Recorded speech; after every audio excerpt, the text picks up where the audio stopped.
So we're up to Daf Vav, which I think you have on the left column. All right? Ofen Akrovas HaKarbonos. And we began speaking about a concept called Bikur, which means to investigate the animal and make sure that it doesn't have a mum. And he quotes a suffix in the Turieven in the footnote. Does Bikur operate even before he was Magdish the animal? Or is it perhaps that Bikur only is meaningful after the Hakdosha, after he designates it as a Behemas Zeva? So the word Bikur, he says, comes from the word Bikores, Lebodko Shelo Nafal Bo Mum. Okay, now the Gemara in Masechet Pesachim Daf Tzadi Vav, quoted here in the footnote, with regard to Korban Tamid, derives the din of Bikur, and it applies also to Pesach. The Rambam in Hilchos Pesach completely omits Bikur, and Minchas Chinuch doesn't understand why he did so. The Britzker Rav suggested, based on a Toras Kohanim, that the din of Bikur applies to all Korbanos. And some say that according to Rabbi Shimon, Ein Kavanosel leBikur Arba Yomim, V'shar Dini Bikur HaMiyuchadim Shel Tamid El B'dika Konim Shchita. That there's a special din of Bikur which we derive from Korban Tamid. It has its own details, its own dinim, specific enumerated dinim. For example, you need Bikur of 4 days. That's just one example amongst many. With regard to other Korbanos, it's possible that Rabbi Shimon in the Toras Kohanim, in the Sifra, who requires Bikur for other Korbanos, that's a different kind of Bikur. That's not the Bikur, the Heya Yediyah of Korban Tamid, but rather it's a din before Shechita, that before you shech the animal, you should check to make sure there's no mum. But that doesn't mean the Bikur of a Korban Tamid, which requires 4 days before the Korban, is brought. Bikur is ma'akiv.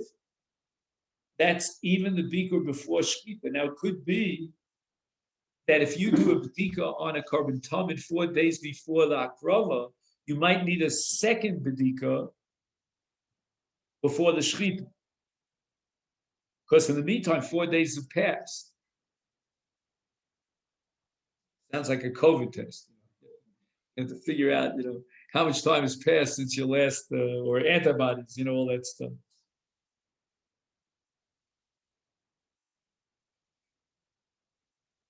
Now he points out here, based on a Gemara in Erchin of all places, that it doesn't mean that the Korban Tamid will be brought on the 4th day. It means it'll be brought on the 5th day. So you need 4 days of Bikur, and then on the following day, the Korban is kosher l'mizbeh. And we mentioned yesterday, based on a Gemara Ksubis, that they hired a specific person. His job, and it was a paid position, was to be in charge of Bikur. He would oversee the Bikur process, make sure it was implemented properly, and he got his payment. He was paid by the Trubus HaLuch. Okay, now we bring an animal to the Azor, and we're not going to be Magdish the animal beforehand. We're going to wait until we bring the animal into the Azor. At the Pesach of the Azora, that's where he's going to be Magdish the animal, but not beforehand. Why? Because we're afraid of Me'ilah.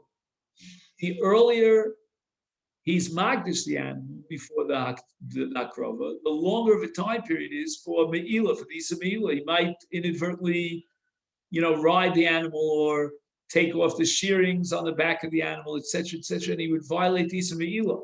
But once he brings the animal to the Pesach Hazorah, he's not going to use the animal for any of his own purposes. He realizes that he's doing so to be Magdish, which he immediately does.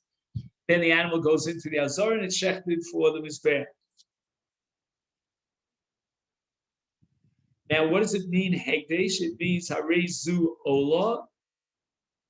and that would be true for all karbonos, reizu chatos, reizu shlomim. Now, at the moment that he's magdish the animal automatically receives what we call kedusha saguf. So it's interesting. Just hegdesh piv is enough to engender kedusha saguf. I'm not sure you can put this on. I'm not even sure what that is. These are the next pages. Oh, great. So this was here already yesterday, or no? I just made it. Oh, then you'll get the moments later when the door opens there.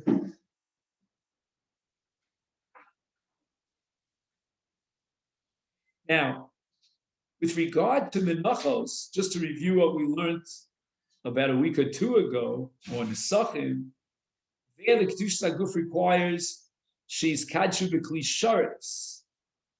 Not so in the case of Zevach. In the case of a Zevach, all you do is say Arezu Ola, and the Kedusha Saguf is automatically Chal. Now, in a case of a Karban Yachid, we divide up Karban Yachid into two categories. There's one carbon which is Eino Bab Nedava, and then there's a carbon that's Bab Nedava. Eino Bab Nedava would be Chatas or Asham. He's obligated in this carbon, and he needs the carbon to achieve kapara. Once he's obligated, it's Eino Bab Nedava.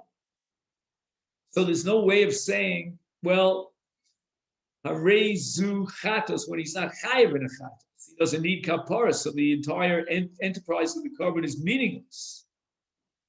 But let's say, for example, you had a carbon shlamim, then for sure you could say Arezu shlamim. Same is true for an ola. You could say Arezu ola. And those are carbonos that are above and above.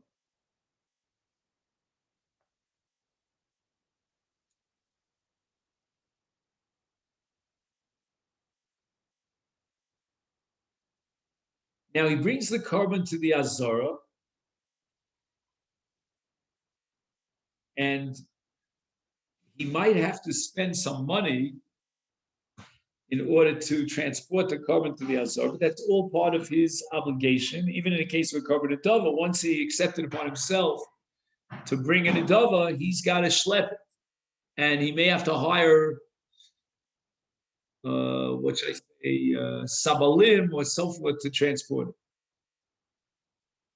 Now, we have what's called the mishmaros of kahuna, and each mishmar is divided into batei avos, and each base av is in charge of the avodas hakarban for that day.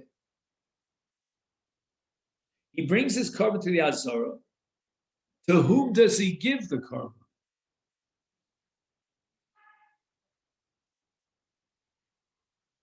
So there's one possibility that Mosro Lemishi Yirtza. You have the base Av, a bunch of Kohanim who are on duty. Choose whichever is your favorite Kohen. The other possibility is Kol HaKodim Zoch. Whoever gets there first, he acquires that carbon, meaning he's got the avoda to do for that carbon.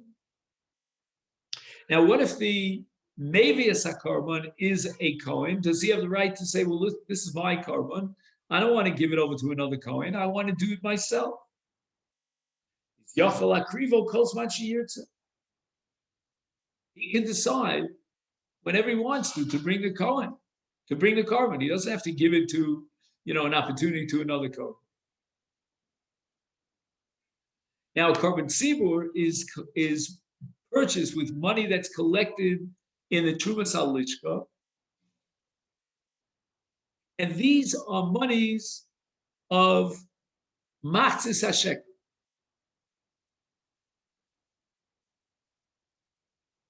Now, the question is going to be whether every last carbon on the list requires, if it's a carbon tzibur, to be purchased from the monies of the Trumas HaLishka.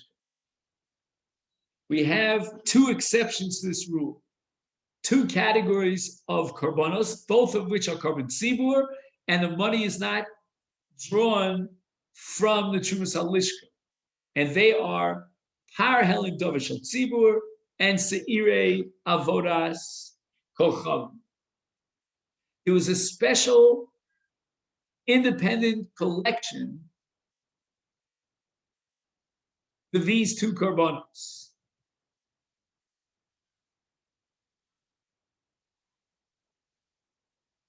Why? I suspect that these karbanos are unique and they differ from your classic korban tzibur. These require a special kapara for a violation of a very serious nature. And not only is it a very serious violation, that's true for chatos as well, but it's the violation of the masses. The masses of the people violated based on the hora of Bezdin, and it was a hora b'tos. They relied on Bezdin, and the masses of people violated that Iser Karetz. In the case of Avodah Zarah, we're talking about the worst of all sins, and he has to bring a korban soyer.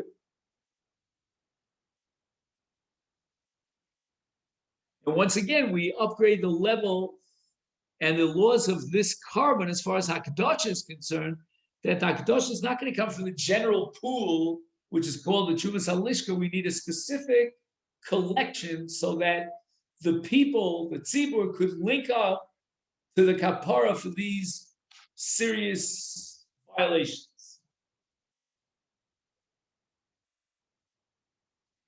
Korban tzibur shayom makriv beis av shel yom hakrova esrim v'arba mishmar soy v'kol shavua oved mishmar echad v'chol mishmar yimechulek l'shmona o l'shiva o l'shisha batei avos v'chol yom oved beis av ach.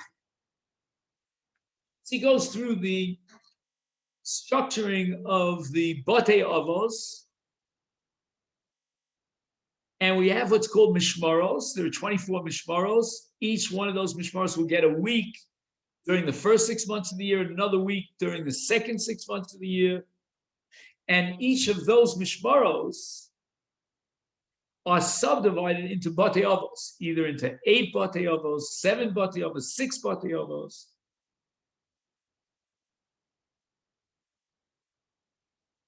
And each base av will be in charge of the avoda of that day.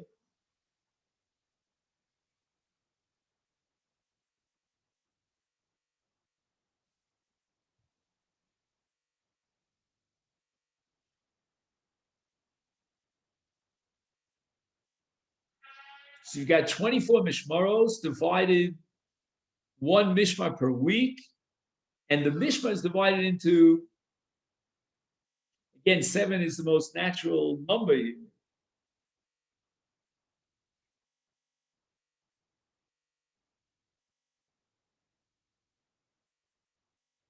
V'chol yom oved beis av acher, and the beis av of that day will be in charge of that krov of a korban tzibur. Again, if it's a korban yachid, we said that he, the bailim, has rights to decide which kohen he wants to do his avodah. If he's a kohen, he does the avodah himself. But now we're talking about a korban tzibur. With regard to korban tzibur, the beis av will take over the avodah of the korban tzibur on that day. That's that day, whatever the day is. And then he writes, chutz mi karbanos haragolim.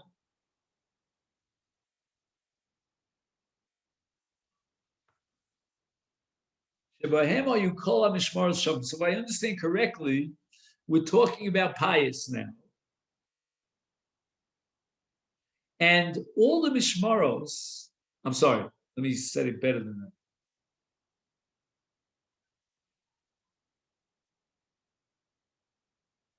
that. Does it mean all the mishmaros or all the batei av?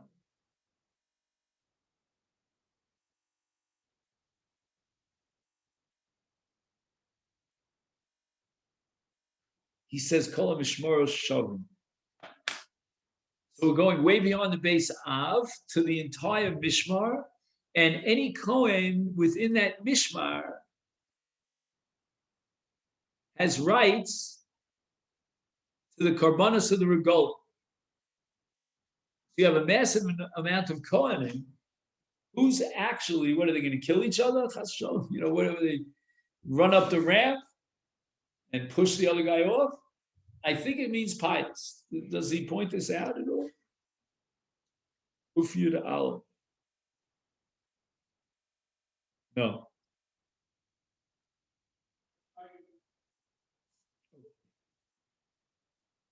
I think what I said is correct. Smicha, b'karbanos behema shal yachid. If a yachid brings a korban behema, then he has a mitzvah of smicha. And this has no application to ophos. There's no smicha on ophos.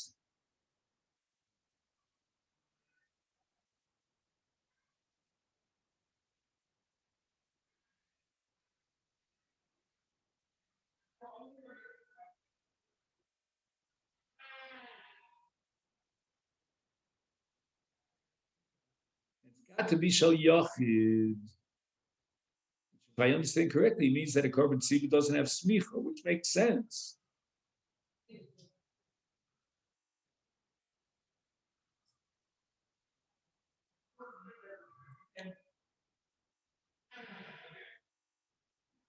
He has a machlokas here in the footnote on Daf Lamed Gimel about the status of Asham Mitzora, whether or not there's a requirement to smicha.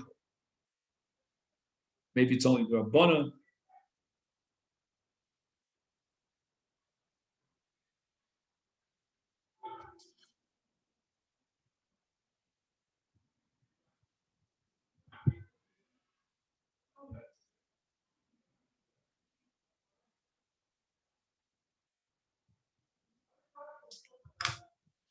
So in the cases of Bechor, Maser, and Pesach, which if I understand correctly, these are essentially not kapara karbanos, meaning if there's an avera that generated the chiyuv kapara, I understand that you need smicha. But if you're talking about Bechor, Maser, and Pesach, what shaykhis smicha over? There's no vidu, there's no sin that generates a need for kapara.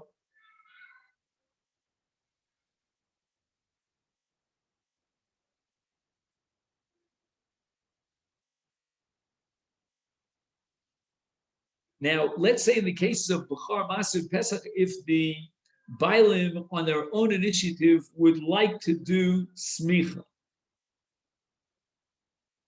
Rashi Shita Ibn Ochos is that Gam b'Bechor u'b'Maser u'Pesach im Rotzu Bailim lismod harishus biyada.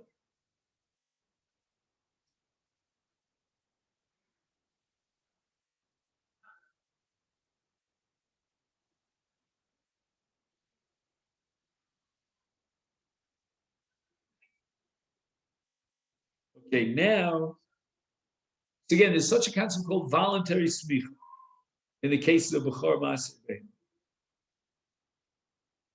Now, is there shlichus, or does the Baal HaKorban have to personally be there to do the smicha? So the Gemara establishes, based on the pasuk of Samach Yado velo Yad Shlucha.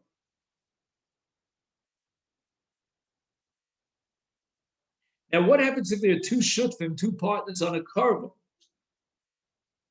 So there's a whole sugya at the beginning of Tmura. Does it require smicha or not? La'alocha, we pass it needs smicha, and all the shutfim will have to gather together to do a joint smicha.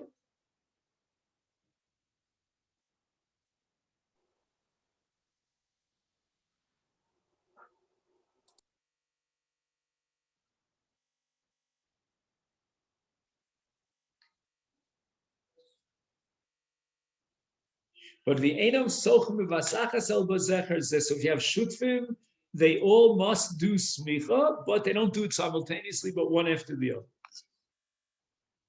What is smicha? Meiniach habaylim natru shliach eshtei yadav. So he needs both hands. Smicha.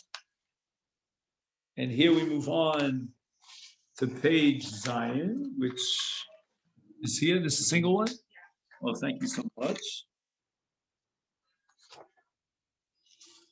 Zelitzad zeh. So his two hands are close to each other. A rosh carbon on the head of the carbon. Below shum chatzitza beino levein carbon. His hands directly on the head of the carbon. B'samech b'chol koch. And he should lean with all his weight. Where does the smicha take place? In the azara, right where he's going to shech the animal. I should say the Kohen is going to shech the animal.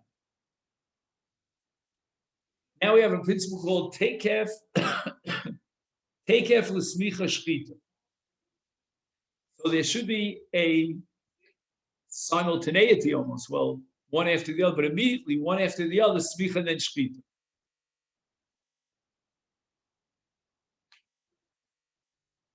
And this is a Mishnah Masechta Menachos. And the Gemara goes back and forth as to whether or not this is dorais. We're going to assume it's dorais.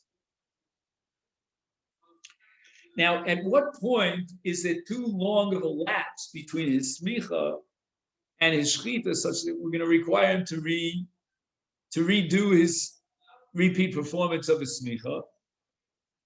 Shah kidei mahalach esrim ushtayim amal. If a period of time passed in which you could walk 22 amal, and this is the amount of time that he waited between the smicha and the shchita, ein hasmicha nikreis chufa l'shchita. Yein somchim el b'yom. Okay, that's.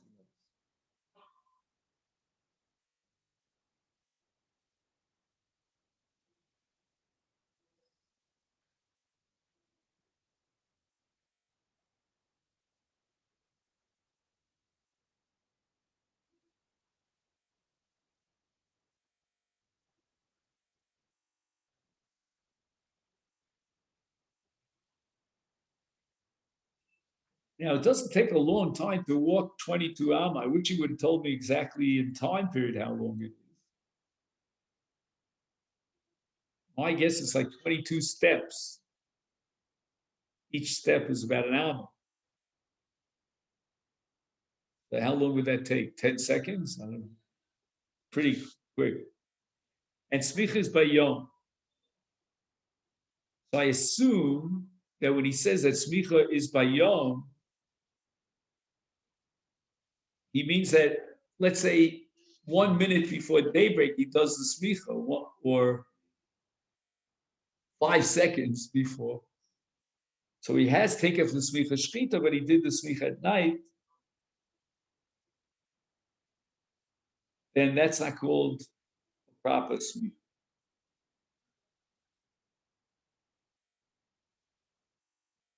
There's a long discussion here based on a Gemara Megillah Daf Chaf. How do we derive this halacha?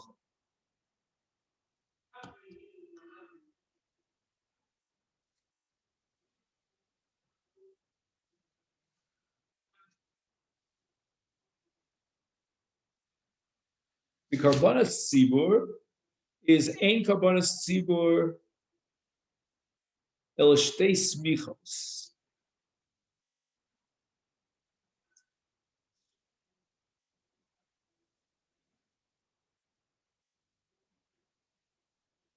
Now, the language here is a little bit ambiguous. Ein the karbanos tzibur el shtei smichos.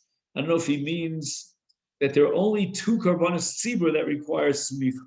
Because before we said that in a karban tzibur there is no smicha.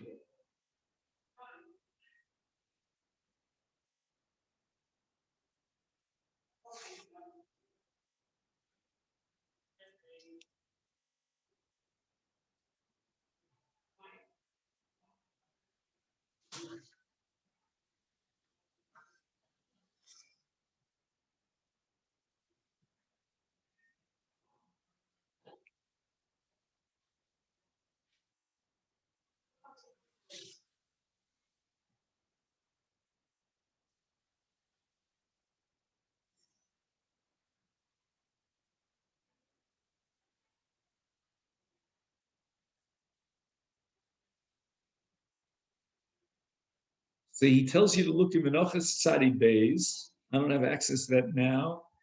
But he writes, "La'alocha shtei smichos hein beparel of." So I think that bears me out. That of all the Karbonos Tzibur, the entire constellation of Karbonos Tzibur, there are only two which require smicha. That's parallel in Dovishal Tzibur, Ushsir Hamishtaleh. Now, what happened to the Siri Avodah Zarah? I don't know. And smicha zu nase. Who's going to do smicha on a Karban Tzibur? They shlosha min haSanhedrin. They'll appoint three judges from the Sanhedrin. Eina isha someches al Karbanah. But let's say she wants to on her own, can she initiate smicha? And that's machlokas tanoim. And even according to the Madiyama, who says that she has the rishus, she has the initiative, if she wants to take the initiative to smicha, but she should not do smicha b'chol kolcha with her entire weight, because nira ke'avoda b'kodshim. Right? It looks like she's getting some sort of benefit from it. El someches ba'kofas hayad. I guess akov sayad means she lays her hands very gently onto the head of the korban. Yesh mishkos shecholo lisma b'chol kocha mishum shekshosomches harei mekayemes hamitzvah af she'edem mefuyim. So some say that once she accepts upon herself as a free agent voluntarily to do smicha, then we consider her as if she's fulfilling the mitzvah of smicha, and therefore she can.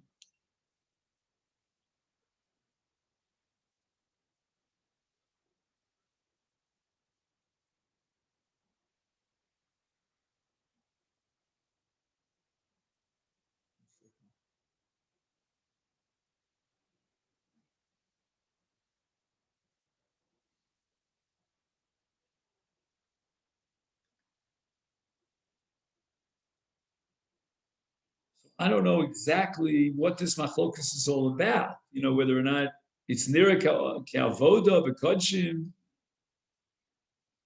He doesn't tell you.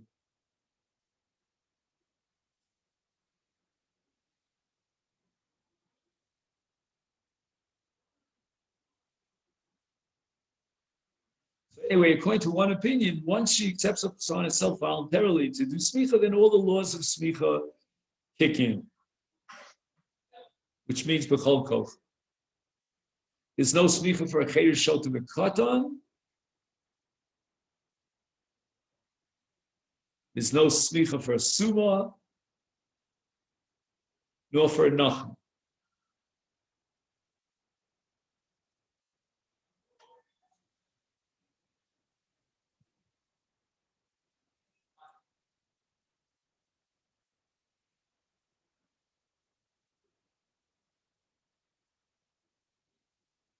Right, he would be metami kodshim. And when he does smicha, he should recite vidu. And that applies to number one, a korban ola, number two, a korban osham, number three, a korban chatos. And he recites the famous formula chatosi, avisi, washati, the asisi kach lekach, chazati b'tshuva lefanecha v'zu kaparos. This is all codified by the Rambam at the beginning of Tshuva. Ubekarben shlomim she'ena machaper al chet omer abaylim divrei shevach l'Hashem.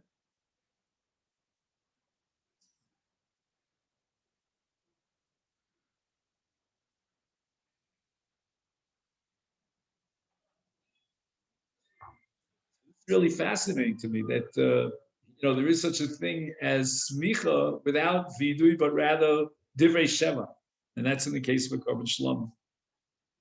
Korban toda, yesh mishakosim she'omer mizmar l'sod. You should recite that chapter that deals with all the four categories of people who had a Yeshua and are required to bring a korban